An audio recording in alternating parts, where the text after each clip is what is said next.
भाइयों बहनों, आपका छोटा भाई एक साधारण से परिवार में जन्मा हुआ व्यक्ति हूं। आपसे आशीर्वाद लेने आया हूं। मैं आपको विश्वास दिलाता हूं कि मैं जो भी काम करूंगा शुचिता से करूंगा, ईमानदारी से करूंगा। और मेरा तो संकल्प है कि भ्रष्टाचार तो मैं चिमटी से भी छूना पसंद नहीं करता हूं। जिन्होंने मेरे राजनीतिक जीवन के सामाजिक जीवन में पिछले 35-40 साल से मेरे को काम करते हुए देखा है। भाइयों बहनों, ज्यादा न कहते हुए हमारे आदरणीय नड्डा जी का हम सबको मार्गदर्शन मिलेगा। बहुत बहुत धन्यवाद। वंदे मातरम। जय हिंद। धन्यवाद बड़े भाई बृजभूषण गैरोला जी। और जैसा आपने कहा, सादगी आपका परिचय है और बहुत लंबे समय से संगठन का काम आपने किया है। और अपने बीच में इस मंडल के महामंत्री जो खरीद को लेने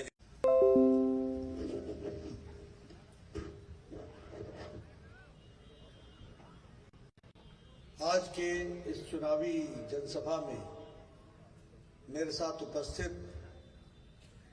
उत्तराखंड के पूर्व मुख्यमंत्री, मेरे वरिष्ठ सहयोगी, जिनके साथ मुझे युवा काल से काम करने का मौका मिला, ऐसे हमारे त्रिवेंद्र सिंह रावत जी, हमारे बहुत ही लोकप्रिय, आप सबके बीच से कार्यकर्ता के रूप में निकले हुए, यहाँ डोईवाला से भारतीय जनता पार्टी के प्रत्याशी श्री बृजभूषण गौरेला जी, हमारे जिला के अध्यक्ष शमशेर पंडित जी, हमारे यहाँ के महापौर श्री सुनील उनियाल जी, राजपाल सिंह रावत जी, राष्ट्रीय महामंत्री महिला मोर्चा की दीप्ति रावत जी, हमारे वरिष्ठ साथी पूर्व सांसद श्री बलराज पासी जी, राष्ट्रीय प्रवक्ता नूपुर शर्मा जी, रोशन लाल थपलियाल जी, करण बोरा जी, संदीप गुप्ता जी,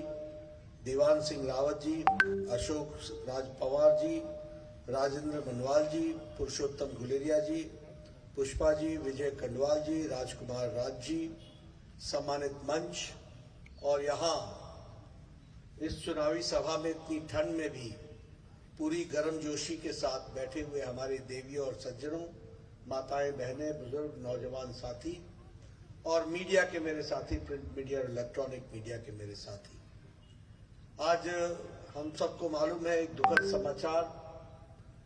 भारत रत्न हम सबकी प्रिय दीदी, आदरणीय दीदी लता जी हम सबके बीच में नहीं रही हैं। और हम सब ये जानते हैं कि वह महान कलाकार,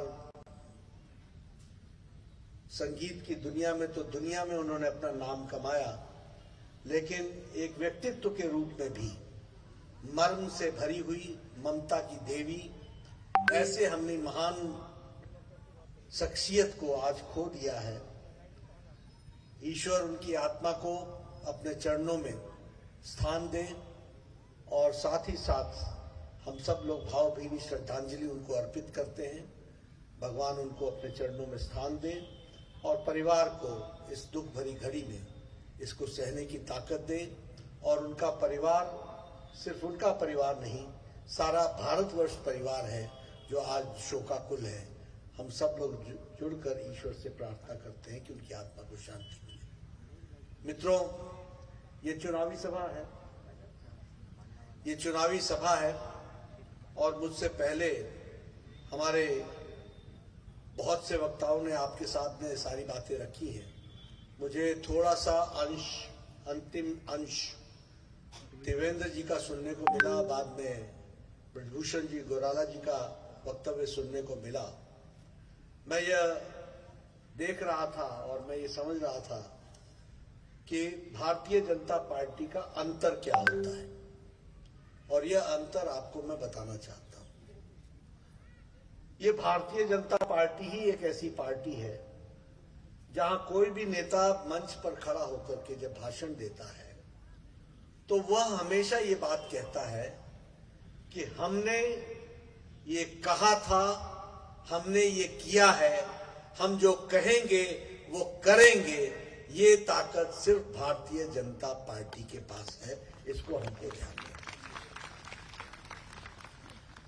ये रिपोर्ट कार्ड की संस्कृति, ये विकास की बात, कभी आपने किसी दूसरे राजनीतिक दल को कोई रिपोर्ट कार्ड देते हुए देखा है? कभी कांग्रेस पार्टी ने आपके सामने अपना रिपोर्ट कार्ड रखा है?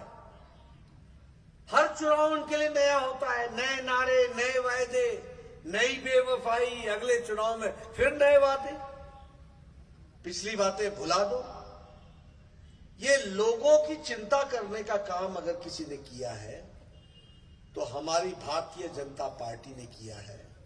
और साथ ही साथ ये रिपोर्ट कार्ड रखने की संस्कृति ये किसी ने सिखाई है भारत में, तो हमारे यशस्वी प्रधानमंत्री नरेंद्र मोदी जी ने दुनिया में, देश में सिखाया है। इसलिए हम ये विकास करेंगे, हम ये विकास कर रहे हैं, हमने ये किया है, ये कहने की ताकत सिर्फ बीजेपी में है। दूसरी बात, ये विचारों की पार्टी है। जब हम विचारों की पार्टी कहते हैं तो हम यहां सत्ता पर बैठने नहीं आए हैं, या कुर्सी पर बैठने नहीं आए हैं। सत्ता पर बैठ करके परिवर्तन लाने के लिए आए हैं और तस्वीर और तकदीर बदलने के लिए आए हैं। इसलिए मैं कई बार कहता हूं कि बाकी पार्टियां तो परिवार की पार्टियां बन गई, सीमित पार्टी बन गई। उनका परिवार ही पार्टी है। आप जम्मू कश्मीर से शुरू करो, चाहे क्षेत्रीय दल हो चाहे राष्ट्रीय दल हो, आज इंडियन नेशनल कांग्रेस भी परिवार की पार्टी है। ये उत्तराखंड में भी नेता नहीं घोषित कर पाते, सिर्फ परिवार के नेताओं को ही घोषित करते, बाकी किसी को घोषित नहीं करते। सब परिवार की पार्टियां बन गई हैं और भारतीय जनता पार्टी पार्टी ही परिवार है, ये हमको याद रखना चाहिए। ये फर्क है। इसलिए चुनाव की दृष्टि से जब हम इन सारी बातों को याद करते हैं तो मैं हमेशा सभी लोगों को कहता हूं कि भारतीय जनता पार्टी को पहचानने की आवश्यकता है। दूसरी बात कि हम जब विचारों के साथ जुड़े हैं तो हम यह भी कहते हैं कि चाहे राम जन्मभूमि हो, चाहे धारा 370 हो, चाहे 3 तलाक का समाप्त करने का विषय हो, हम राजनीतिक फायदे के लिए नहीं, विचार के लिए मजबूत भारत की तस्वीर रखने के लिए विचार रख करके चलते हैं। और जैसे ही लोगों का आशीर्वाद हमें मिलता है, हम इन सारी बातों को पूरा करके हटते हैं। ये भी हमको ध्यान रखना चाहिए। सन 52 से कह रहे थे एक देश में 2 निशान, 2 विधान, 2 संविधान नहीं चलेगा। आपने ताकत दी, मोदी जी की इच्छा शक्ति, अमित शाह की रणनीति, धारा 370 धाराशाही कर दी। ये हमको याद रखना चाहिए। राम जन्मभूमि कांग्रेस ने लटकाया, अटकाया, भटकाया। समाजवादी पार्टी ने कार सेवकों पर गोलियां चलाई, लेकिन भारतीय जनता पार्टी ने राम जन्मभूमि बनाने में हमेशा अग्रसर रहे और आज भव्य राम मंदिर वहां बन रहा है। यह भी हमको याद रखना चाहिए। 3 तलाक, सुप्रीम कोर्ट ने कहा था कि 3 तलाक को समाप्त करो, किसी में ताकत नहीं थी। यह मोदी जी ने मुस्लिम महिलाओं को 3 तलाक के 13वीं शताब्दी के दंश से उनको आजाद किया और करोड़ों बहनों को 3 तलाक से आजाद करके रख दिया। यह बढ़ता भारत है, यह भी हमको याद रखना चाहिए। और मैं यहां यह भी कहूंगा, पाकिस्तान में 3 तलाक नहीं है, बांग्लादेश में 3 तलाक नहीं है, अफगानिस्तान में 3 तलाक नहीं है, सीरिया में 3 तलाक नहीं था, इंडोनेशिया में 3 तलाक नहीं था। ये मुस्लिम देश थे। लेकिन भारत में सेक्युलर, सूडो सेक्युलर के नाम पर यह 3 तलाक चला हुआ था। मोदी जी ने महिलाओं को आजाद करा दिया, 13वीं शताब्दी के उससे उनको छुटकारा दिला। इसलिए हम कुर्सी पर बैठने नहीं आए, विचारों की पार्टी है, विचार को लेकर के चलते हैं और परिवार ही पार्टी है, पार्टी ही परिवार है। हमारे यहां सारा परिवार है हमारी पार्टी। एक और बात याद रखनी चाहिए कि हम ही पार्टी है जो गरीब, वंचित, पीड़ित, शोषित, दलित, समाज के अंतिम पायदान पर खड़ा गरीब व्यक्ति है, इसकी तस्वीर बदलने वाले लोग हैं तो वो भारतीय जनता पार्टी के लोग हैं। यह भी हमको ध्यान में रखना चाहिए। और ये भी याद रखना चाहिए। और फिर भाषण देने के लिए मैं नहीं कह रहा हूं, और भाषण के लिए मैं ये नहीं कह रहा हूं, इसको हमने पूरा करके दिया है, ये आपके सामने मैं बताना चाहता हूं। आप बताइए, जब हम कहते थे कि जनधन अकाउंट खोलो, जनधन अकाउंट खोलो, तो मोदी जी का लोग मखौल उड़ाते थे। और ये जो विपक्ष के नेता थे, जो चांदी के चम्मच से भोजन करने वाले पैदा हुए थे, जिनको भारत की गरीबी नहीं मालूम थी, ये मखौल उड़ाते थे। ये जनधन खाते से क्या होगा, जनधन खाते से क्या होगा। अरे भारत में 130 करोड़ की जनता में बैंक से जुड़े हुए लोगों की संख्या 2.25 करोड़ थी 2014 में, और मोदी जी ने गरीब लोगों को बिना कोई पैसा जमा कराए जनधन अकाउंट खोलने की छूट दी। आज 45 करोड़ लोग जनधन खाते से जुड़ गए, और कोरोना के दौरान 20 करोड़ महिलाओं के खाते में मोदी जी ने 500 रुपए पहुंचा करके महिला सशक्तिकरण के काम को आगे बढ़ाया। ये भी हमको याद रखना चाहिए। यह है गरीब की चिंता, यह है वंचित की चिंता, यह है महिलाओं की चिंता, यह है समाज के अंतिम पायदान के लोगों के बारे में चर्चा करने की चिंता। स्वच्छ भारत के बारे में मोदी जी ने कहा, लाल किले के प्राचीर से महात्मा गांधी स्वच्छता की बात करते थे, लेकिन महात्मा गांधी के बाद उनके गांधी नाम को लेकर के जितने गांधी पैदा हुए, उन्होंने कभी भी स्वच्छता की चर्चा नहीं की। मोदी जी ने जब चर्चा की तो फिर से खिल्ली उड़ाई गई कि ये स्वच्छता की बात कर रहे हैं। अरे जिनको गरीबों का दर्द नहीं मालूम, वो स्वच्छता की बात क्या करें। आज 11 करोड़ इज्जत घर स्वच्छता अभियान में मोदी जी ने बना करके दिया, यानी 11 करोड़ महिलाओं को एक इज्जत दी, और वो अपने दैनिक नित्य क्रम के लिए जो खेतों में जाती थी, जो सड़कों पर जाती थी, और क्या संख्या थी 11 करोड़, यानी 11 करोड़ महिलाओं को इज्जत से जीने का अधिकार दिया, तो मोदी जी ने दिया। यह भी हमको याद रखना चाहिए। और मैं ये भी कहना चाहूंगा कि आपके यहां भी ये छोटी संख्या नहीं थी, जिसको त्रिवेंद्र जी ने और पुष्कर सिंह धामी जी ने 5,22,000 इज्जत घर बने हैं। यहां पर 5,22,000 घर, यानी 5,22,000 महिलाएं अपने दैनिक नित्य क्रम के लिए सूर्योदय से पहले और सूर्यास्त के बाद घर से बेचारी निकलती थी और गांव में और खेतों में जाती थी। उनको इज्जत से घर में रहने का ये जो मिला और इज्जत घर दिया गया, शौचालय दिए गए, यह अपने आप में गरीबों का सशक्तिकरण हुआ है। आप लोगों में से मुझे मालूम नहीं कि कितने लोग गांव से आते हैं। ये उज्ज्वला योजना, गांव में महिलाएं, आप बताइए, सुबह 5 बजे उठ करके लकड़ी काटने के लिए जाती थी कि नहीं जाती थी, और लकड़ी काट करके चूल्हा जलाने का इंतजाम करती थी कि नहीं करती थी। आजकल लाइटर जलाओ, गैस जलाओ और चूल्हा जलाओ, और 15 मिनट में 5 मिनट में चाय बना करके घर वाले को भी पिलाओ, और घर का काम करके उनको आप काम के लिए भेजो। ये महिला सशक्तिकरण हुआ है। और इसकी संख्या भी कितनी है, 9,97,00,000, यानी 10 करोड़। और उसमें हमारे यहां कितनी है, 3,65,000, यानी 3 लाख लोगों को ये है उज्ज्वला योजना के साथ जोड़ा गया। सौभाग्य योजना, मैं बार बार सुनाता हूं, गांव से आता हूं। 2014 में 18,000 गांव ऐसे थे जो बिना बिजली के थे, और ऐसे घर 2 करोड़ और 48 लाख ऐसे घर थे जिनमें घर में बिजली नहीं थी।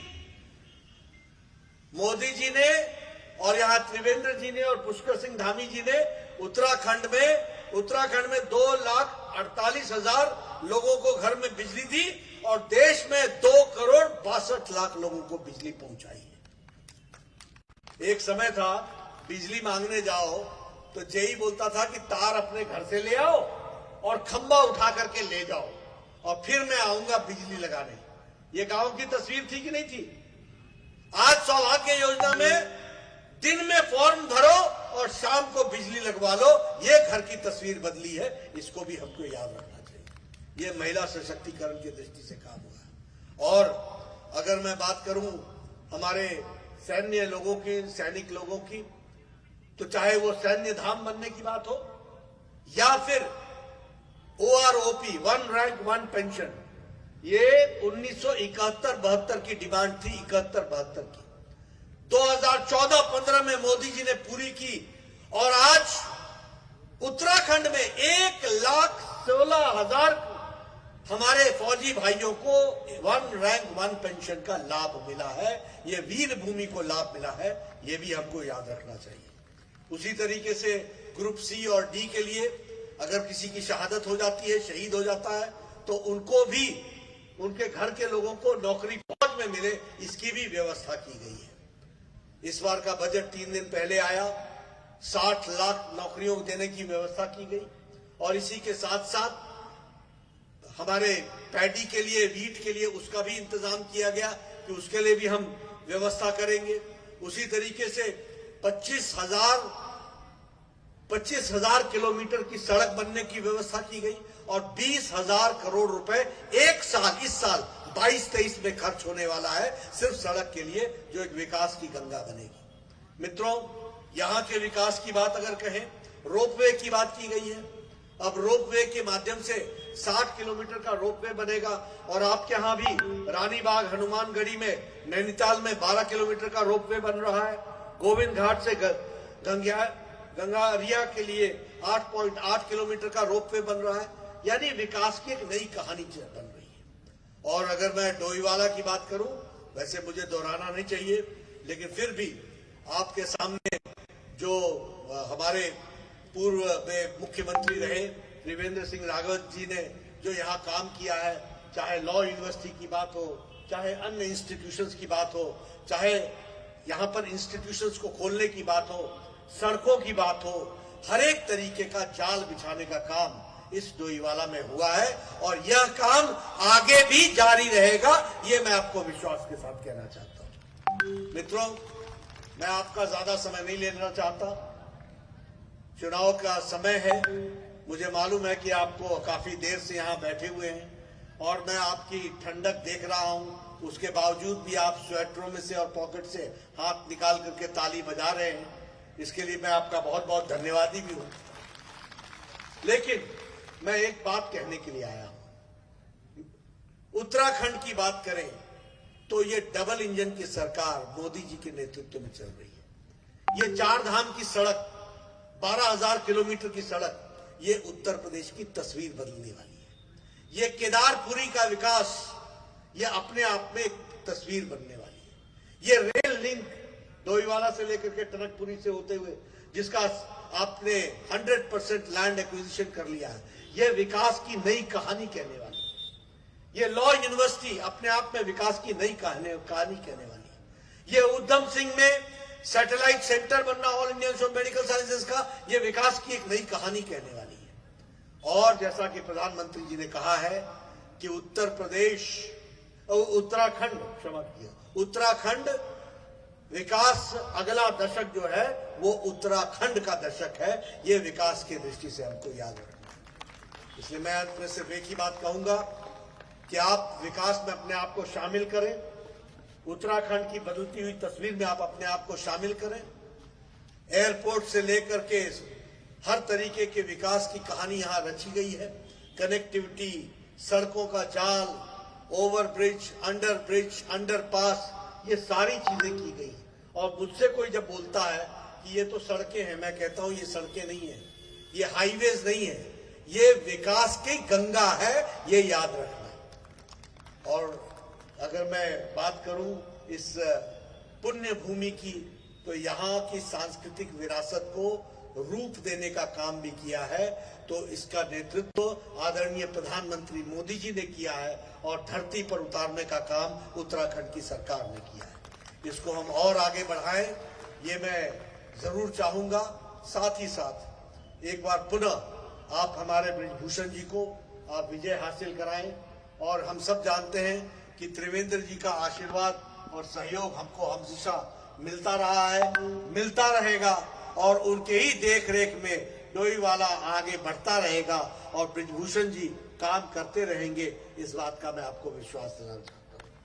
ये भारतीय जनता पार्टी ही है जहां हम इस मंत्र को लेकर के चले हैं, सबका साथ, सबका विकास, सबका विश्वास, सबका प्रयास।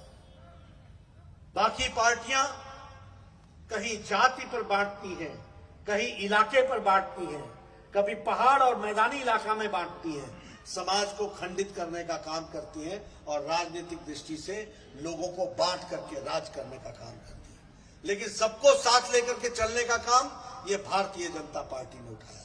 इसलिए मैं आपसे पुनः निवेदन करना चाहता हूं, आप सब लोग भारतीय जनता पार्टी के बृजभूषण गोराला जी को आप चुनाव जिताइए। डोईवाला का विकास अग्रसर होगा। आपने मेरी बात सुनी, आपका बहुत बहुत धन्यवाद। जय भारत, जय उत्तराखंड। बहुत बहुत धन्यवाद माननीय राष्ट्रीय अध्यक्ष जी, आपने हम सबको विश्वास दिलाया और जो अगले 10 वर्षों का दशक होगा ये उत्तराखंड के विकास का दशक होगा, इस बात को आपने यहाँ पर विश्वास दिलाया है। और मैं आपको विश्वास दिलाता हूँ सभी कार्यकर्ताओं की ओर से कि भारतीय जनता पार्टी डोईवाला में भारी बहुमत से विजयी अपने बृजभूषण बहरोला जी को कराएगी और भारतीय जनता पार्टी की सरकार, जो भारतीय जनता पार्टी ने नारा दिया अब की बार 60 पार, निश्चित तौर पर हम उस पर अमल होगा।